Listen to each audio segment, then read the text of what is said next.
अब ABP news के national news room से किशोर आजवाणी पेश करेंगे आज की पूरी खबर एबीपी लाइव। तो अरविंद केजरीवाल पहुंच गए काशी, पहुंच गए बनारस, काले झंडे भी दिखाए गए, विरोध भी हुआ, लेकिन फिर उनका भाषण भी हुआ और उन्होंने कहा मैं चुनौती स्वीकार करता हूं।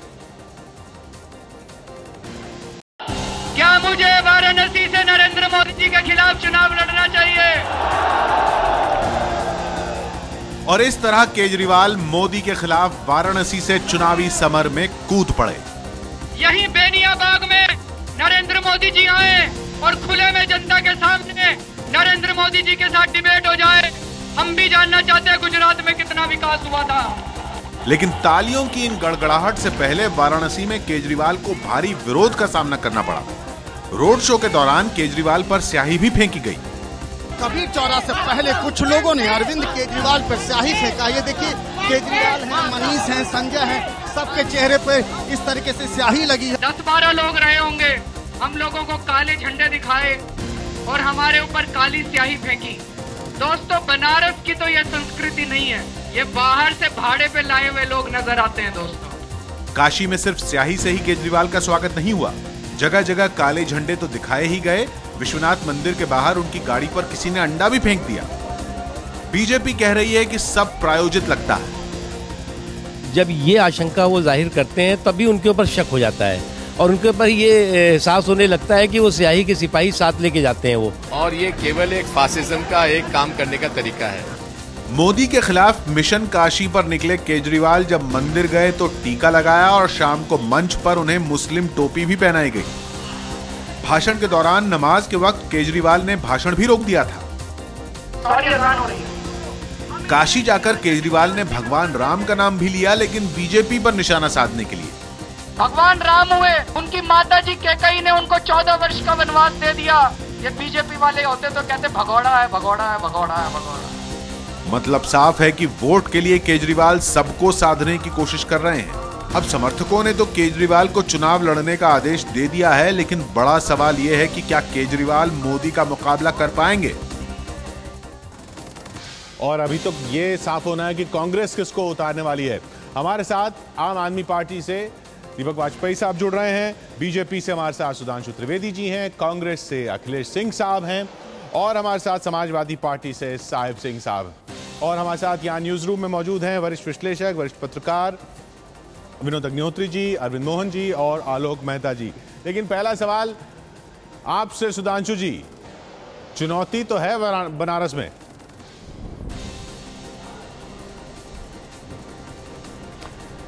देखिए, आम आदमी पार्टी का एक सिद्धांत है, विवादों को उत्पन्न करो और मीडिया में जीवित रहो। जमीन पे हमारी लड़ाई उत्तर प्रदेश में सपा बसपा से है, मगर हाँ, निश्चित रूप से मीडिया में लड़ाई जो है वो अरविंद केजरीवाल जी बनाए रखने में सफल हो रहे हैं। आप कह रहे हैं लड़ाई जमीन पर नहीं है? हर बार कोई अरविंद केजरीवाल की लड़ाई जमीन पर नहीं है, बड़ा नाम लेते हैं। अरविंद केजरीवाल की लड़ाई जमीन पर नहीं है, सिर्फ मीडिया में। निश्चित रूप से दिखाई पड़ रहा है कि वो कोई बड़ा नाम लेके, बड़े व्यक्ति के का विवाद खड़ा करके। अब मैं एक छोटा सा उदाहरण बताता हूं आपको कि वो बड़े औद्योगिक, भारत के बड़े औद्योगिक घरानों का नाम लेते हैं, मगर उन्होंने अगस्ता वेस्टलैंड डील इतनी बड़ी आई जिसमें कि सीधे इटली की कंपनी को फायदा था, जिसका कि शक की सुई कांग्रेस के प्रथम परिवार तरफ जा रही थी, नाम लिया उसका। डिफेंस डील्स का कभी नाम लेते हैं। वो दूसरा सवाल है सुधांशु जी, वो अलग सवाल है, वो अलग सवाल है, वो वैसा सवाल है। लोग सीधे नाम लेके कहते हैं वो वैसा सवाल है जैसा कांग्रेस पूछा करती थी जब वो कांग्रेस पर हमला करते थे दिल्ली असेंबली चुनाव में कि बीजेपी पर क्यों नहीं करते, मोदी पर क्यों नहीं करते, ये वैसा सवाल है। लेकिन आपने कहा कि मीडिया में ही चुनौती है। वाजपेयी साहब, सिर्फ टीवी पर चुनौती है आपकी, सुधांशु जी का कहना, जमीन पर नहीं है बनारस में। अरे भाई, आवाज बहुत इको कर रही मेरी।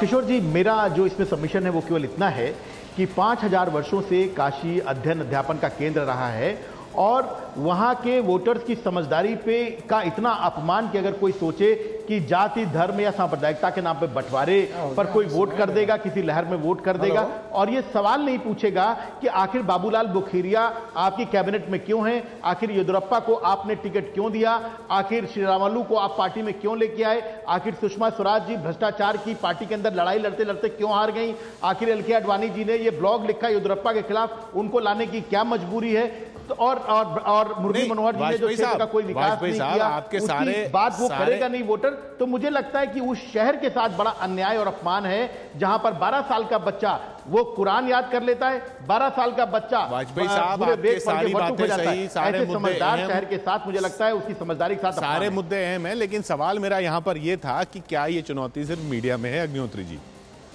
नहीं, देखिए मीडिया में तो प्रथम तौर पर दिखाई पड़ रही है निश्चित रूप से। मतलब सुधांशु जी का कहना ये जमीन पर चुनौती नहीं है। नहीं, देखिए एक बात मैं बता दूं, अरविंद केजरीवाल जो है वो प्रयोग दोहराना चाहते हैं जो दिल्ली में उन्होंने किया था कि शीला दीक्षित के खिलाफ चुनाव लड़के उन्होंने अपने कार्यकर्ताओं का मनोबल बढ़ाया था। अब वो चाहते हैं नरेंद्र मोदी को चुनौती दे करके बनारस में जा करके वो पूरे देश में जो उनके प्रत्याशी लड़ रहे हैं वो एक संदेश दें कि सिर्फ नरेंद्र मोदी से आम आदमी पार्टी लड़ रही है। और बनारस में वो प्रयोग दोहरा पाएंगे कि नहीं दोहरा पाएंगे तो आने वाला वक्त बताएगा। लेकिन इतना जरूर है कि उनके जाने से एक भारतीय जनता पार्टी के अंदर एक निश्चित रूप से एक माथे पर चिंता की लकीरें तो खींचेंगी।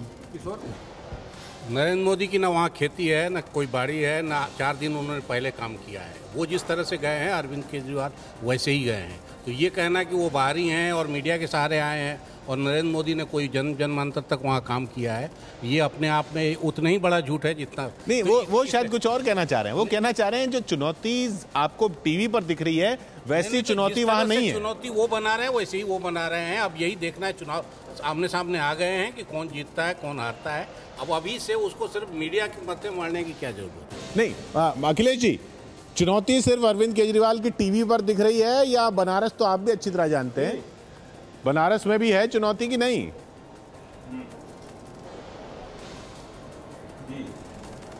अरविंद केजरीवाल हिंदुस्तान के किसी भी सीट पे यदि लोकसभा के चुनाव में दूसरा स्थान भी कहीं पा जाएं तो उनकी बहुत बड़ी उपलब्धि होगी कहीं पे भी, क्योंकि राजनीति में सबसे बड़ी पूंजी होती है विश्वसनीयता की, वो समाप्त हो चुकी है।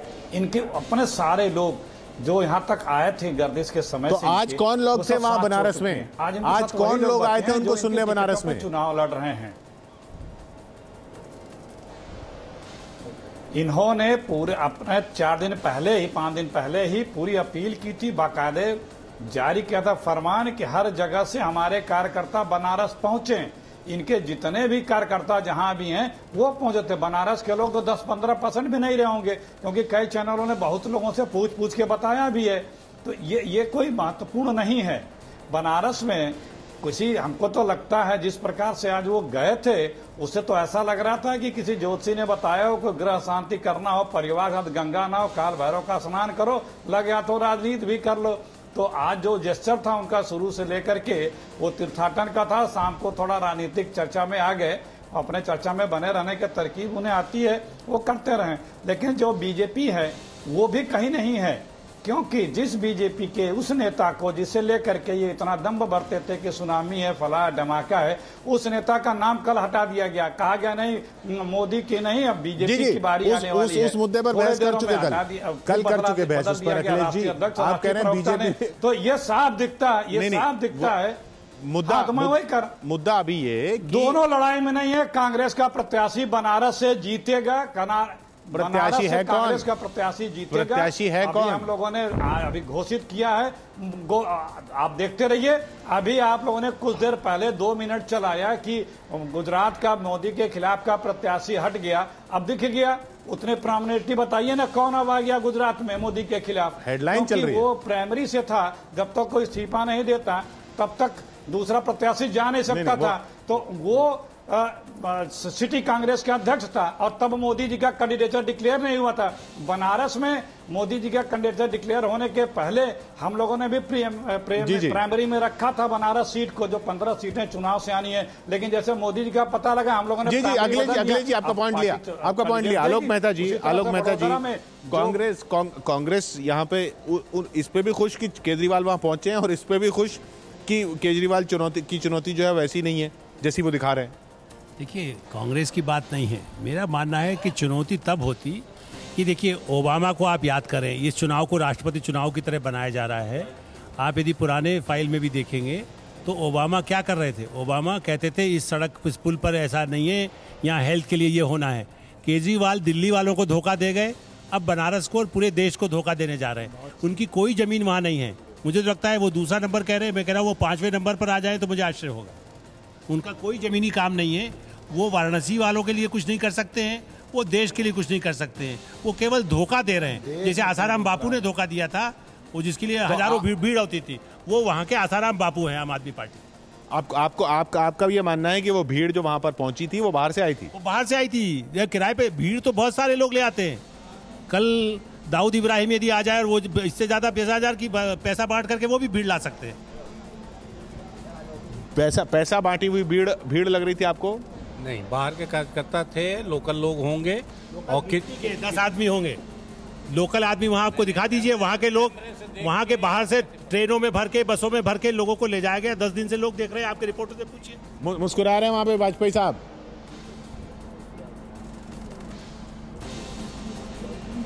नहीं, मुस्कुरा नहीं रहा हूँ, बहुत निराश हूँ। हम लोगों ने बड़े हुए हैं, हम आलोक जी को पत्रकारिता करते हुए देखते हुए, इस तरह के आरोप कि हम लोग खरीद कर ले गए। आप दिल्ली से चले गए, दिल्ली में क्या किया आपने? शायद पैनल में बैठे हुए हमारे जो विरोधी हैं, मोदी से विश्वास नहीं करेंगे। मेरे पास इसका कोई जवाब नहीं है। किशोर जी, काम करना चाहिए था। किशोर जी, 30 minutes, 30 second sir, 30 second sir. मैं ओवरवेल्म्ड हूं ये आरोप देख के। मुझे लगता है सुधांशु मेरे मित्र बैठे हुए हैं, अखिलेश जी हैं, शायद इतना मतलब पॉलिटिकल मजबूरियों के बाद शायद ये आरोप तो वो भी नहीं लगाएंगे कि हम लोगों को खरीद के, हमारी पार्टी के पास अभी तक कुल 14 करोड़ रुपए इकट्ठे हुए हैं सब मिला। रामलीला मैदान में किसने खाना खिलाया था? हमारे पास पैसे नहीं है सर। आपके लोगों को रामलीला मैदान में बीजेपी के लोगों ने खाना खिलाया था। जनता पार्टी और कांग्रेस इसलिए आपका साथ दे रहे हैं। आलोक जी, मैं कांग्रेस ने आपको कमेटी में रखा था। पूरी पीढ़ी ने आपको लोकपाल कमेटी में किसने रखा? वाजपेयी जी। आपकी क्या मजबूरियां हैं? मेरी प्रतिष्ठा की बात नहीं है सवाल ये है कि दिल्ली में रामलीला मैदान में संघ के लोगों ने खाना नहीं खिलाया होता मैं तो केजरीवाल कहाँ होते? करता हूं मैं इस तर्क के आगे तो कोई बहस ही नहीं है। कांग्रेस के लोग भी आपका साथ दे रहे होंगे जो मोदी से नाराज है। मैदान को अगर कहते हैं कि बसों और ट्रेनों में लोगों को खरीद के हम ले गए थे, मुझे लगता है कि और जिन्होंने क्लेम किया कि कोई क्रेडिबिलिटी नहीं है, मैं आपसे हाथ जोड़ के प्रार्थना करूंगा पत्रकारिता की क्रेडिबिलिटी को धक्का ना पहुंचाएं। आपकी व्यक्तिगत संपत्ति नहीं है ये। आप पत्रकारिता का सवाल नहीं, जमीनी सच्चाई भी तो जानिए। आप जो लोग ला रहे हैं, कुछ लोग आप भीड़ जुटाते हैं, भीड़ कोई क्राइटेरिया नहीं है। क्रेडिबिलिटी आप जो नुकसान कर रहे हैं वो आपकी क्रेडिबिलिटी नहीं है सर। ये बहुत जो श्रमजीवी पत्रकार है उनकी क्रेडिबिलिटी को धक्का मत पहुंचाइए। पीढ़ियां इसका नुकसान झेलेंगी। वाजपेयी साहब नेता जो है पहले लोग अपनी बैठकों में फोटो लगाते थे, बात करिए हमारे साथ साहिब सिंह साहब समाजवादी पार्टी से बहुत देर से मौजूद हैं। साहिब सिंह साहब, समाजवादी पार्टी क्यों नहीं चुनौती दे रही बनारस में भाई?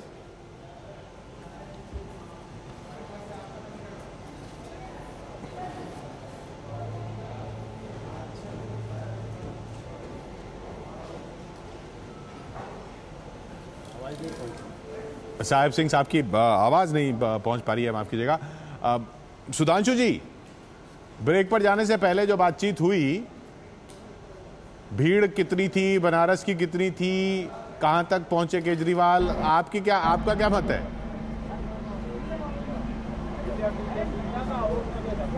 देखिए, मेरा मानना है कि वाराणसी इस देश की सांस्कृतिक राजधानी है। वो संस्कृति और साधना का केंद्र है, प्रपंच और स्वांग का केंद्र नहीं है। वहां पे आज अरविंद केजरीवाल जी क्या भाषा बोल रहे थे कि भाई हमने आके रायता फैला दिया। दिल्ली में क्या कहते थे, अगर कोई आपको रिश्वत दे तो सेटिंग कर लो। अरे भाई, सेटिंग, रायता, ये गरिमापूर्ण शब्द है उस व्यक्ति के लिए जो कि देश का प्रधानमंत्री बनने की बात कर रहा हो। और आप देखिए, उन्होंने दो कितने बड़े झूठ बोले। उन्होंने कहा देश की जनता के सामने विकल्प नहीं था, इसलिए कभी भाजपा कभी कांग्रेस को वोट करती थी। अभी विधानसभा चुनावों में जहां पहले 55-60% मतदान होता था, 75% मतदान किया लोगों में, जिसमें सबसे ज्यादा युवा पीढ़ी ने किया। मैं तो उनकी बात तब मानता जब मतदान का प्रतिशत घटकर 40-45 पे आ जाता। इसका मतलब ये सकारात्मक पॉजिटिव मतदान था, मगर वो देश को गुमराह कर रहे हैं। फिर वो कह रहे हैं हमें मजबूत सरकार नहीं चाहिए, हमें कमजोर सरकार चाहिए। अरे भाई, दिल्ली में इस पे तो वाजपेयी साहब ने जवाब देना होगा। वाजपेयी साहब, मजबूत सरकार दे दो और केंद्र में आप कह रहे हैं कि कमजोर सरकार दे दो। तो आप देखिए किस ढंग से वो तथ्य को घुमाकर और किस ढंग से एक विचित्र स्वरूप प्रदान करके हमेशा अपने हिसाब से चीजों को रखने का प्रयास करते हैं। एक मिनट, वाजपेयी जी का जवाब तो सुन लें। हाँ किशोर जी, जिस स्टेबिलिटी की बात करें, मुझे लगता है कि वो स्टेबिलिटी शायद करप्शन की स्टेबिलिटी है, वो शायद ये जो नेक्सस है कॉर्पोरेट्स के बीच में, पॉलिटिशियंस के बीच में, जो वीआईपी कल्चर है, जो अपराधियों के सत्ता में रहने की कल्चर है, उसकी स्टेबिलिटी की बात कर रहे हैं शायद सुधांशु जी। शायद यही वजह है कि आप येदियुरप्पा को टिकट देके सोचते हैं कि देश स्टेबिलिटी के नाम पे आपको वोट दे देगा। श्रीरामुलु जी को आप टिकट देते हैं, रमाकांत यादव को आप टिकट देते हैं, डीपी यादव के खिलाफ आप कैंडिडेट नहीं खड़ा करते हैं। मुझे लगता है कि ये सारे मुद्दे अगर वो सोचते हैं, इनके जवाब नहीं देने पड़ेंगे कि बाबूलाल बुकीरिया आपकी क्या मजबूरी कि आपकी कैबिनेट में है, कन्विक्शन होने के बावजूद, पुरुषोत्तम सोलंकी 450 करोड़ रुपए के स्कैम में एक्यूज होने के बावजूद आपकी कैबिनेट में, क्या देश का प्रधानमंत्री पद के जो कैंडिडेट हैं उनको इस सवालों का जवाब नहीं देना चाहिए? वो ये बड़ी बड़ी बातें करके यहां से निकल लेंगे। ये सब डॉक्यूमेंट्री एविडेंसेस हैं इनके खिलाफ और इन सवालों का जवाब देना चाहिए। इन सवालों पर एंगेज करने के लिए हम मुद्दा, लेकिन केजरीवाल की चुनौती और मोदी नहीं, आप जिन मुद्दों की बात कर रहे हैं बहुत अहम है। उसने लिखा था कि रावण पे कुछ कहना रघुवीरा, हम तो नंगे पैर चल के गए हैं, आम आदमी राइट करेगा। जो शहजादों रजवाड़ों की लड़ाइयां हैं, जो क्रिमिनल्स और करप्ट के बीच का नेक्सस है, वो टूटेगा। दीपक जी से भी ये प्रश्न करना चाहूंगा कि जब वो ये कह रहे हैं कि भ्रष्टाचारियों और अपराधियों का नेक्सस है, तो क्या यह सत्य नहीं है कि विनायक सेन, जो कि नक्सलियों को समर्थन देने के आरोप में हाई कोर्ट से सजाए और सुप्रीम कोर्ट से बेल के ऊपर हैं, वो आपकी पुलिस एक्शन कमेटी में, आपने बस्तर से सोनी सोरी को टिकट दिया है, आप बटाला हाउस इनकाउंटर में आतंकवादियों के साथ खड़े हुए हैं, और इतना ही नहीं, आप मौलाना तौकीर रजा जो बरेली के दंगों में आरोपी, उनको साथ में लेके चलते हैं। यानी बड़े स्तर पे अपराधीकरण को आप सांप्रदायिक राजनीति के आधार पर संरक्षण देंगे, पोषण देंगे। आपके सोमनाथ भारती कोर्ट के द्वारा यह पाए गए कि उन्होंने गलत किया। आपका सर्वोच्च नेता कश्मीर में पृथकतावादी बात करेगा जो हुर्रियत कॉन्फ्रेंस के लोग करते हैं, और उसके बाद आके आप यहाँ राजनीति बात कर लेते हैं। और हिसार में आपका जो उम्मीदवार है, मैं आपका बहुत सम्मान करता हूँ, अशोक खेमका जो IAS अधिकारी थे, जिन्होंने की रॉबर्ट वडेरा का भ्रष्टाचार उजागर किया, वो उसके बाद वो चार्ज एक मिनट सुधांशु जी, दीपक जी, अखिलेश जी, आप क्या कहना चाह रहे हैं? एक काम भूल गए किशोर, उनको याद दिलाइए। आज ही आजवानी जी, हमारे गांव के इमाम को कितना बड़ा सर्टिफिकेट मिला हुआ है, जो रात वो जमीन पे और कौन बोल रहा है, बताएं शाही इमाम को कितना बड़ा सर्टिफिकेट मिला हुआ है। शाही इमाम देश के गौरव हैं, भारत रत्न मिलना चाहिए उनको। नहीं, मैं एक मिनट बोल पर कितने आरोप रहे आज के मंच पर, अरविंद केजरीवाल के मंच पर शाही इमाम उनको दाद दे रहे थे। अल्पसंख्यकों का वोट लेने के लिए शाही इमाम के समर्थन की जरूरत है। आप अपराधियों की बात कर रहे हैं, कितने आरोप शाही इमाम पर रहे हैं, आप भूल गए क्या? जी दीपक जी, और वो शाही इमाम जिन्होंने 10 साल पहले कहा था कि हाँ मैं ISI का एजेंट ये करना चाहते हैं। मैं बोलूं दीपक जी, मैं जवाब दे रहा हूं, मैं आपसे पूछ रहा हूं, अगर आप सवाल पूछ रहे हैं, आपसे पूछ रहा हूं, एक मिनट, आपने दंगों का सवाल उठाया, जवाब दंगाइयों को टिकट दिए हैं, आप मुकदमे, उनको इलेक्शन लड़ा रहे हैं, और आप शाही इमाम की तुलना येदियुरप्पा जी से, श्रीरामुलु जी से कर रहे हैं। ये बताइए, मैं क्या कहूँ, मैं सुधांशु जी के सवालों का जवाब देना बेहतर समझूंगा, क्योंकि कम से कम तो मैंने पूछा कि शाही इमाम के बारे में आपके पास क्या जवाब है? बुलाया किसी? एक मिनट, येदियुरप्पा जी सोनी के लिए मैंने कह रहा हूँ, एक मिनट ऑफ पुलिस। जी दीपक जी, एक मिनट, माफ कीजिएगा, मैं फिर रोक रहा हूँ। अगली बड़ी खबर पर चलते हैं हम। नरेंद्र मोदी की जीवनी लिखने वाले का दावा है कि उनसे कहा कि दंगों का दुख है उन्हें, अपराध बोध नहीं है।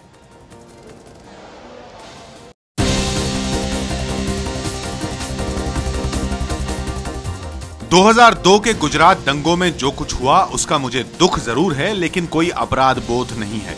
मेरे ऊपर जो आरोप लगाए गए वो अदालत में नहीं ठहर पाए हैं। मीडिया आरोप लगाती रही, लेकिन मैंने आरोपों का जवाब देने में कभी वक्त जाया नहीं किया। ब्रिटिश पत्रकार एंडी मरीनो की किताब Narendra Modi a political biography के ये वो अंश हैं जिनको लेकर नए सिरे से विवाद खड़ा हो सकता है। मोदी के विरोधी उन पर आरोप लगाते रहे हैं कि उन्होंने आज तक दंगों को लेकर कभी माफी नहीं मांगी, लेकिन मरीनो के मुताबिक मोदी ने उनसे कहा कि वो सीएम की गद्दी छोड़ना चाहते थे। मैं मुख्यमंत्री पद छोड़ना चाहता था, लेकिन पार्टी इसके लिए तैयार नहीं थी। गुजरात की जनता मुझे छोड़ने के लिए तैयार नहीं थी। मैं ऐसे हालात का सामना कर रहा था, ये मेरे ऊपर नहीं था और मैं पार्टी के अनुशासन के खिलाफ जाने के लिए तैयार नहीं था। मैं अपनी ही पार्टी से लड़ने को तैयार नहीं था। मैं अपने नेताओं की कही बात का पालन करना चाहता था।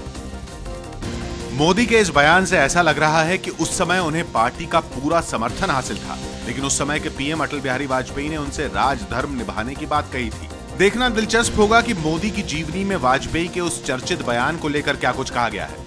वैसे इससे पहले भी गुजरात दंगों को लेकर मोदी के एक बयान पर काफी विवाद हो चुका है। कोई भी व्यक्ति, हम अगर कार चला रहे हैं, अब वी आर अ ड्राइवर और कोई ड्राइव कर रहा है और हम पीछे बैठे हैं, फिर भी एक छोटा कुत्ते का बच्चा भी अगर कार के नीचे आ जाता है तो हमें पेन फील होता है कि नहीं? होता है।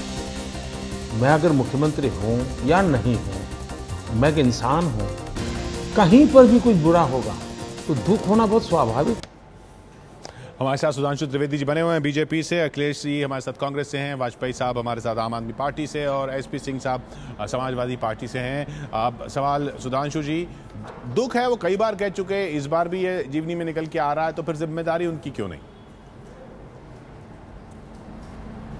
है? अभी तो है। चलो देखिए, अपराध वो तब होता है जब आपने कोई सोद्देश्य गलती की। नरेंद्र मोदी जी ने इससे पहले भी कहा है कि मैं गलत हूं तो फांसी चढ़ा दीजिए। आप माफी की बात क्यों करते हैं? और यदि आप माफी की बात करते हैं तो आप देखें कि पिछले 12 वर्षों से जितना लंबा टारगेटेड ट्रायल चला है श्री नरेंद्र मोदी जी के खिलाफ, मेरे ख्याल से आधुनिक भारत की राजनीति के इतिहास में किसी भी नेता को इतना सिलेक्टिवली टारगेट करके नहीं चलाया गया। उसके बाद भी आज तक कोई चीज सिद्ध नहीं। अखिलेश जी, तो स्वाभाविक रूप से उस समय एक नहीं, वैसे तो अखिलेश जी डिटेल में जाएंगे तो हम आपको बहुत सारे उदाहरण दे सकते हैं, जैसे 1994 आपने जो बात कही ना वही नरेंद्र मोदी जी ने कही। मैं बोलूं? हाँ जी अखिलेश जी बोले। संसद पे आक्रमण के बाद वो चुप, ऑपरेशन पराक्रम चलने के बाद 24 घंटे में सेना लागू कर दी गई। वो जिनको चुप करना आरएसएस के हैं, ये चुप नहीं होंगे। जो कट्टर और हिंसक सोच के जो संगठन होते हैं, जिसकी जो आइडियोलॉजी होती है, उस आइडियोलॉजी पे यदि कोई मुख्यमंत्री चल रहा है तो उसे अपराध बोध किस बात का? उसे तो गौरवान्वित समझता है जिस कृत्य को। तो ये तो सबको पता है कि उस पर उनको अपराध बोध नहीं होगा और किसी भाजपाई को नहीं होगा। लेकिन हाँ, ये भी सत्य है कि अभी भी ये जो बता रहे हैं लोग कि ट्रायल चलने के बाद क्लीन चिट मिली हुई है, सैकड़ों कोर्टों में मुकदमे चल रहे हैं, कहीं से क्लीन चिट इनको नहीं मिली है। और तीसरी बात, पर ये राजनीति है, सार्वजनिक जीवन है, परसेप्शन क्या है? बहुत से हार्डकोर, एक मिनट सुनिए, बहुत से हार्डकोर क्रिमिनल जो डे लाइट मर्डर करते हैं वो भी छूट जाते हैं। तो इसका मतलब क्या कि कहा जाए कि वो अपराधी ने, ठीक, अदालत ने सबूत गवाह नहीं मिले, लेकिन अभी तो इनकी सारी प्रक्रिया बाकी है। ये कैसे कह सकते हैं कि हम अभी बेदाग बरी हैं? तमाम अदालतों में मुकदमे अभी चल रहे हैं, सैकड़ों लोग सजा पा चुके हैं, दर्जनों अधिकारी जेल में हैं, इनके मंत्री जेल में। मैं सुधांशु जी जवाब लूंगा आपसे, सुधांशु जी जवाब लूंगा, लेकिन बहुत देर से हमारे साथ साहिब सिंह साहब समाजवादी पार्टी से जुड़े हुए हैं। साहिब, जिसके होम मिनिस्टर जेल में, हाँ बिल्कुल, जेलों में जो लोग बंद हैं, सजा याफ्ता हैं, उसके सीएम कैसे अपने आप को क्लीन चिट ले सकते हैं? जी साहिब सिंह जी, नरेंद्र मोदी का कहना कि दुख है उन्हें दंगों का, लेकिन अपराध बोध नहीं है। देखिए किशोर जी, बहुत दुखदाई बात है और बहुत खराब राजनीति का दौर इस देश में चल रहा है। सबसे बड़ी दिक्कत यह है कि दो ऐसे व्यक्ति जिन्होंने राजनीति में संघर्ष नहीं किया है और वो राजनीति में हवाबाजी करके, फर्जी बात करके और गलत तरीके की परंपरा इस देश में डाल रहे हैं। नरेंद्र मोदी और अरविंद केजरीवाल इस मुल्क में फर्जी और हवाबाजी करके, लोगों को गुमराह करके इस देश की सत्ता पर कब्जा करना चाहते हैं, इस देश को गुमराह करना चाहते हैं। इन्होंने कोई संघर्ष नहीं किया राजनीति में, इनका राजनीति में कोई योगदान नहीं है।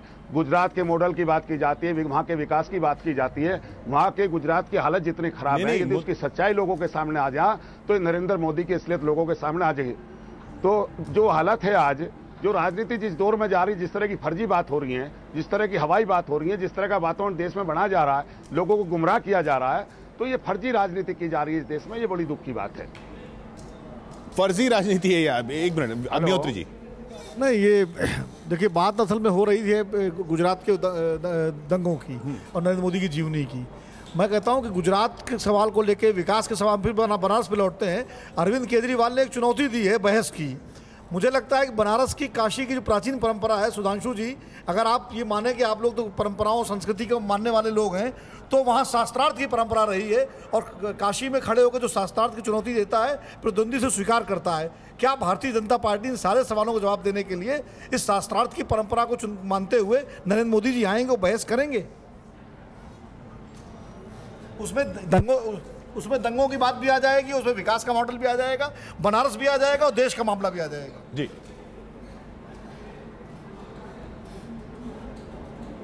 देखिए, जो विनोद जी ने कहा है, उन्होंने एक अच्छी बात कही कि काशी में शास्त्रार्थ की परंपरा रही है, परंतु शास्त्रार्थ के लिए जो व्यक्ति होता है वो योग्य और संस्कारित होना चाहिए। परंपरा में यह भी है कि वह उसका एक परीक्षण होता था जिसको उपधा परीक्षण कहते थे। जब वो योग्य, संस्कारित और विद्वान सिद्ध होता था तब शास्त्रार्थ के लिए उपयुक्त होता था। इस ढंग से नहीं कि आप आएंगे, कुछ भी अनर्गल प्रलाप करेंगे और फिर आप कहेंगे जी अब हम शास्त्रार्थ के लिए खड़े हुए हैं। देखिए, राजनीति किसके हाथ में जाती है वो वैसा ही स्वरूप धारण कर लेती है। जैसे महात्मा गांधी, मुझे एक वाक्य पूरा करने दें। अखिलेश जी का कहना, महात्मा गांधी के हाथ में, अखिलेश जी का कहना कि आप मोदी को फिर कैसे योग्य बता रहे हैं अगर केजरीवाल को नहीं बता रहे तो? कांग्रेस के हाथ में तो संपत्ति बन गई, सब प्रॉपर्टी बनाने में लग गए, और ये अरविंद केजरीवाल जी जिस राजनीति की बात करते हैं उनके हाथ में आ गई तो विपत्ति बन जाएगी, क्योंकि ये तो हर प्रकार के नक्सलियों से लेकर आतंकवादियों तक में लेके और कभी कुछ बोलकर खड़े। तो वो पहले अपने को स्थिर चित्त करके शास्त्रार्थ योग्य बनाए, हम बिल्कुल स्वीकार करेंगे उनको। एक चिड़िया होती है, मैं एक चिड़िया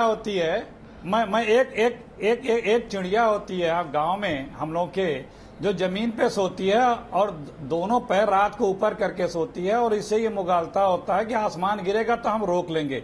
आज के राजनीति में भी कुछ लोगों को इसी तरह का मुगालता है कि वो अपने आप को राजा हरिश्चंद्र, भरत और राम से तुलना करने लग गए हैं। तो हम सोच सकते हैं उनकी मनोदशा को और अपने आप को, और वो अपील करने लग गए हैं कि देश 1 महीने की छुट्टी लेकर के काशी में चला आया। ये दोनों लोग इस लायक नहीं है कि इनसे शास्त्रार्थ किया जाए। इनके पास बचा क्या है कि जो देश की जनता नहीं जानती है, या इनके पास कौन सा ज्ञान अधूरा रह गया है कि जो जानने की आवश्यकता है? सबको पता है उनकी क्षमता, आप भी तो कह रहे हैं कि मजबूत उम्मीदवार उतारेंगे। आप भी तो उम्मीदवार ढूंढ ही रहे हैं अभी तक। दोनों लोगों की काबिलियत साहब, आप भी तो उम्मीदवार ढूंढ ही रहे हैं। वाजपेयी साहब, जवाब लेने आपके पास आऊंगा। उम्मीदवार ढूंढा जा चुका है, उम्मीदवार ढूंढा जा चुका है, कभी भी घोषित हो सकता है। बड़ौदा में आया ना, अभी देखते चलिए, जेटली जी को आया ना, सुषमा जी को आया ना, ये सारे लोगों को कांग्रेस पार्टी इस बार हराएगी। आज जितने लोग वाजपेयी जी, लेकिन सारी बात तो नरेंद्र मोदी को लेकर हो रही है। नरेंद्र मोदी ने ये कहा, नरेंद्र मोदी ने वो कहा, नरेंद्र मोदी के सामने बड़ौदा में ये, अरविंद केजरीवाल नरेंद्र मोदी के खिलाफ वहां। दंगों का दुख तो है लेकिन अपराध बोध नहीं, कहा नरेंद्र मोदी ने। ऐसा उनकी जीवनी में लिखा गया है, एक जीवनी जो एक ब्रिटिश पत्रकार ने लिखी है। वाजपेयी साहब, ये दंगों वाली बात आप इसका जिक्र नहीं करते, इसको आपने चुनावी मुद्दा नहीं बनाया हुआ है, क्यों? कोई खास वजह?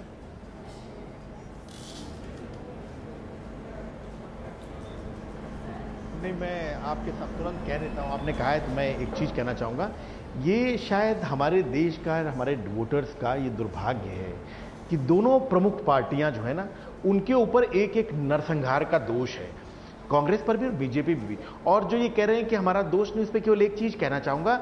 एक फैसला लिखा है कोर्ट ने माया कोडनानी जी के खिलाफ, जिसमें उनको 28 साल की कैद हुई है, एक चार्जशीट है, उनको आप पढ़िए। वो कह रही हैं, उनके जो कन्वर्सेशंस हैं, कि तलवारें इकट्ठे करके वो ला रही हैं लोगों के कत्लेआम के लिए और उनसे लोगों को मारा जा रहा। वो आप पढ़ लेंगे ना, आपका हृदय विदारक डिटेल्स हैं उसकी चार्जशीट में भी और आदेश में भी। वो गृह मंत्री हैं। मुख्यमंत्री अगर अपने आप को अपराध बोध नहीं महसूस करते हैं तो इसके लिए 56 इंच की छाती चाहिए। मैं मुख्यमंत्री अगर होता तो मैं शायद पॉलिटिक्स से ही निकल जाता। अगर वो कहते कि उनको इस बात में अपराध बोध नहीं है, कोई भी दूसरा सामान्य व्यक्ति, सामान्य संवेदना का व्यक्ति होता तो वो शायद जमीन में गड़ जाता। मैं कहूंगा माया कोडनानी जी जो होम मिनिस्टर थी, उनके बारे में जो कोर्ट ने लिखा है और जो चार्जशीट है, वो दोनों में कुछ भी पढ़ लें। सुधांशु जी,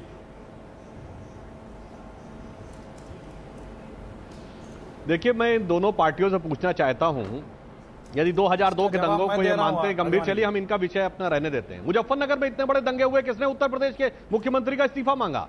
अरे आसाम में इतना बड़ा नरसंहार हुआ, किसी ने मांगा तरुण गोगोई का इस्तीफा? टारगेटेड। और एक बात मैं और कहना चाहता हूं पूरी विनम्रता के साथ, हम लोगों के धर्म नहीं गिनाना चाहते, परंतु गृह मंत्रालय ने पहली बार मुजफ्फरनगर दंगे में मारे गए लोगों की सूची धर्म के आधार पर जारी की। इसलिए मैं कह रहा हूं कि गुजरात में पुलिस की कार्रवाई में 199 लोग मरे, जिसमें अधिकांशता बहुसंख्यक समुदाय के थे। यहां 1150 लोग मरे, 254 बहुसंख्यक समुदाय के और 700 कुछ जो थे अल्पसंख्यक के। मगर 84 के दंगों में 3000 लोग मरे, 100% एक समुदाय के पुलिस की गोली से एक आदमी नहीं मरा। इसे कहते हैं नरसंहार। माफी मांगनी चाहिए इसके लिए, ना कि उसके लिए जिसको आप कह रहे हैं। मुक्ति चाहता है, बहुसंख्यक मरे या अल्पसंख्यक मरे, इस राजनीति से देश मुक्ति चाहता है। इस देश को माफ कर दीजिए। अरे भाई, मैं आपसे भी कहता हूं कि मौलाना तौकीर रजा दंगों के आरोपी उनको बगल में रह के आप टिकट मांग रहे हैं, और आपके अभी शाही इमाम जिन्होंने ये शब्द प्रयोग किया था 2002 के दंगे तो छोड़ ही दीजिए, मुजफ्फरनगर में बाय डिजाइन उसको साथ में रख के आप वोट मांग रहे हैं। अरे इसके लिए भी देश के पहली बार उत्तर प्रदेश भारतीय जनता पार्टी के इतिहास में पहली बार अरे हुकुम सिंह को छोड़िए भाई, मैं तो चुनावी मौसम में लगता है इस चीज का जवाब मिलने वाला ही नहीं है। बहुत बहुत शुक्रिया आपका सुधांशु जी, अखिलेश जी, साहिब सिंह साहब, बहुत बहुत शुक्रिया आपका, वाजपेयी साहब, अग्निहोत्री जी, अरविंद मोहन जी और आलोक मेहता जी, आपका भी। एबीपी लाइव में कल लौटेंगे कल के मुद्दे के साथ।